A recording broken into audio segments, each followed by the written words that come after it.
buena semana. Este 7 de junio se cumplen 22 años de impunidad de la masacre del Chaco. Masacre perpetuada en el Chaco Guerrero por elementos del ejército mexicano, y en 22 años no ha habido justicia. Y cuando la justicia no es rápida y expedita, deja de ser justicia. Un año más, desde la Red Solidaria Década contra la Impunidad se acompaña este caso, y yo personalmente pido justicia para las víctimas de esta masacre. Ha sido una impunidad bárbara de 22 años. Al actual gobierno le toca responder y frenar esta impunidad. Es un hecho no cometido bajo el actual gobierno hace 22 años, pero el gobierno es responsable de los actos del Estado mexicano y es un acto cometido por elementos del ejército mexicano. Quiero recordar también que los principales instrumentos sobre derechos humanos reconocen el derecho a un recurso en cuanto derecho de las víctimas de violaciones a los derechos humanos y el derecho a ser oído, como garantía que permite hacer valer todos los derechos en la normatividad interna. Existe jurisprudencia en el sistema interamericano para garantizar a las víctimas o sus familiares participar en los procesos penales para satisfacer sus derechos a la verdad, a la justicia y a la reparación. Y esto es importante: derechos a la verdad, saber qué pasó, por qué se hizo esta masacre, a la justicia, que ya en este caso son 22 años de injusticia, y a la reparación del daño.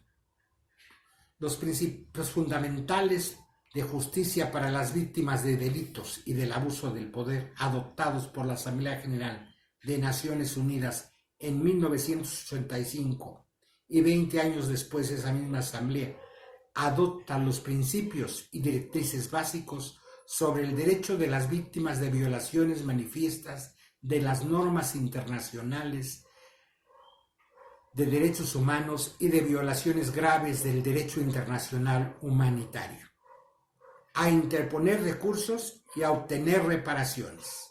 Bien vale la pena señalar cuál es la noción de víctima que incorporan estos principios de Naciones Unidas.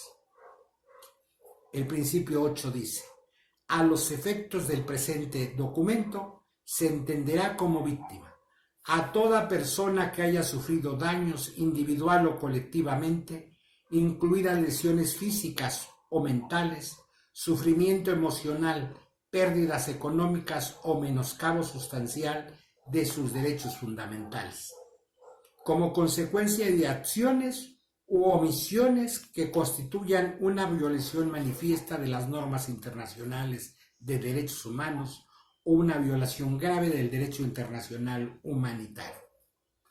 Cuando corresponda y en conforme con el derecho interno, el término víctima también comprenderá a la familia inmediata de las personas a cargo de las víctimas directas y a las personas que hayan sufrido daños al intervenir para prestar asistencia a víctimas en proceso o para impedir la victimización.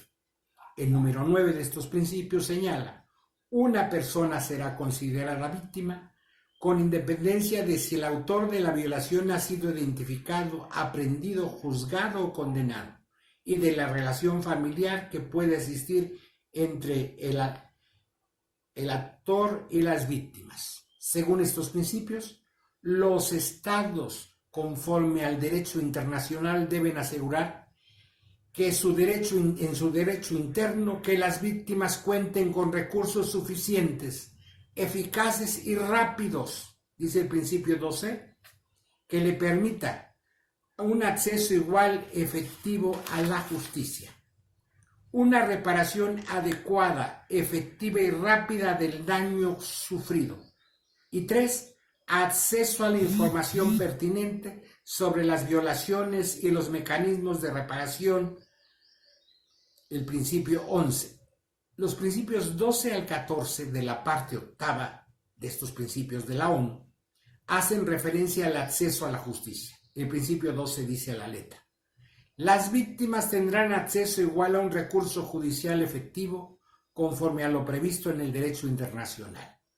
Otros recursos de que dispone la víctima son el acceso a órganos administrativos y de otra índole, así como mecanismos, modalidades y procedimientos utilizados conforme al derecho interno. Las obligaciones resultantes del derecho internacional para asegurar el derecho al acceso a la justicia y un procedimiento justo e imparcial deberán reflejarse en el derecho interno. Solicitamos al gobierno mexicano que acate estos principios.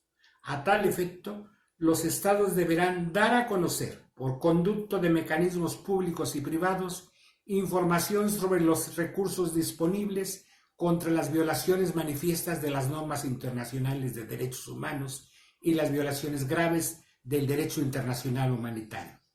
B. Adoptar medidas para minimizar los inconvenientes a las víctimas y o a sus representantes. Proteger su intimidad contra las injerencias ilegítimas según proceda y protegerlas de actos de intimidación y represalia, así como a sus familiares y testigos, antes, durante y después del procedimiento judicial o administrativo o de otro tipo que afecte los intereses de las víctimas. Facilitar asistencia apropiada a las víctimas que tratan de acceder a la justicia y utilizar todos los medios jurídicos, diplomáticos, consulares apropiados para que las víctimas puedan ejercer su derecho a interponer recursos de violaciones manifiestas de las normas internacionales de derechos humanos. El principio 13 dice, además del acceso individual a la justicia, los estados han de procurar establecer procedimientos para que grupos de víctimas puedan presentar demandas de reparación y obtener reparación según proceda. Este es el caso del Chaco, es un grupo de víctimas.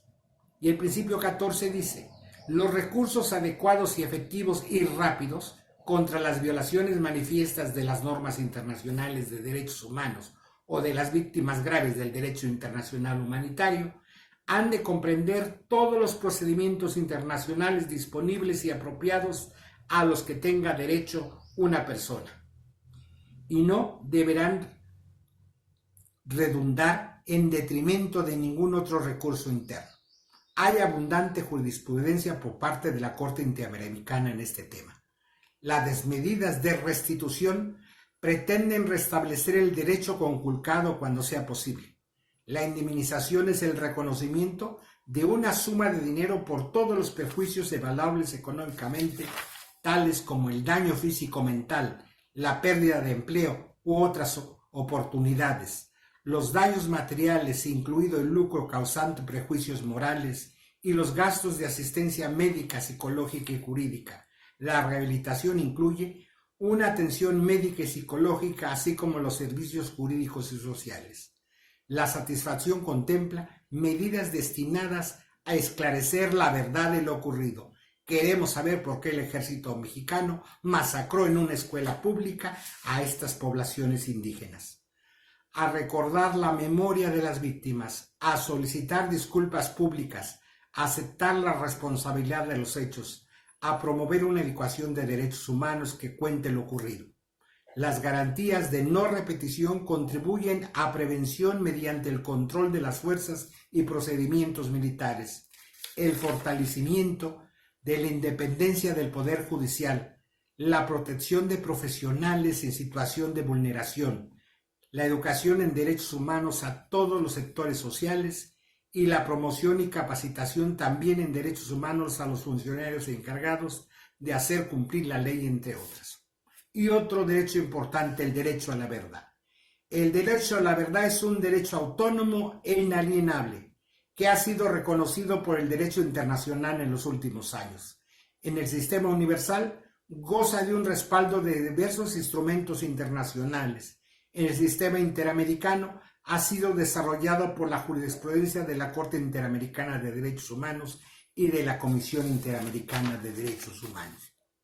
Como normas complementarias incluyen el conjunto de principios para la protección y promoción de los derechos humanos mediante la lucha contra la impunidad, que contiene, entre otros, varios principios sobre el derecho inalienable a la verdad, el derecho de recordar y el derecho de las víctimas a saber, El derecho a la verdad está estrechamente vinculado a otros derechos como el derecho a un recurso efectivo. El recurso efectivo, el derecho a la protección jurídica y judicial, el derecho a la vida familiar, el derecho a una investigación eficaz, el derecho a ser oído por un tribunal competente, independiente e imparcial, el derecho de obtener la reparación del daño, el derecho a solicitar y difundir información. El derecho a la verdad también tiene un aspecto social. La sociedad tiene el derecho a conocer la verdad sobre los acontecimientos del pasado que se refieren a la comisión de crímenes aberrantes. La masacre del Charco es un crimen aberrante del pasado, así como sobre las circunstancias y los motivos por los que se perpetraron, a fin de evitar que se repitan estos hechos en el futuro. No más el ejército mexicano masacrando al pueblo. El derecho a la verdad entraña tener un conocimiento pleno y completo de los actos que se produjeron, las personas que participaron en ellos, las circunstancias específicas, el particular de las violaciones y su motivación. El derecho a la verdad debe considerarse como un derecho que no se puede suspender y esta obligación positiva de los estados de habilitar los canales de la justicia. Encuentra sustento en el derecho de toda persona a un recurso efectivo a un tribunal imparcial e independiente, establecido por la ley. La Corte Interamericana de Derechos Humanos habla de manera explícita del derecho a la verdad. En una de sus sentencias dice: las familiares de víctimas de graves violaciones a los derechos humanos tienen el derecho a conocer la verdad sobre estas violaciones. Este derecho a la verdad a ser reconocido y ejercido en una situación concreta constituye un medio importante de reparación para las víctimas y sus familiares y da lugar a una expectativa que el Estado debe de satisfacer. Por otra parte, el conocer la verdad facilita a la sociedad la búsqueda de formas de prevenir este tipo de violaciones en el futuro. Esto es el caso Gómez Palomino en el párrafo 78. Entonces, es muy importante este derecho a la verdad. En el Charco queremos saber quién pasó, qué pasó, quién dio la orden, qué militares estuvieron involucrados y que se sepa toda la verdad y la reparación del daño a las víctimas. 22 años de impunidad en esta masacre contra pueblos indígenas del Charco de Guerrero. Ya basta de impunidad, exigimos, pedimos, clamamos justicia y alto a la represión a los pueblos indígenas de México.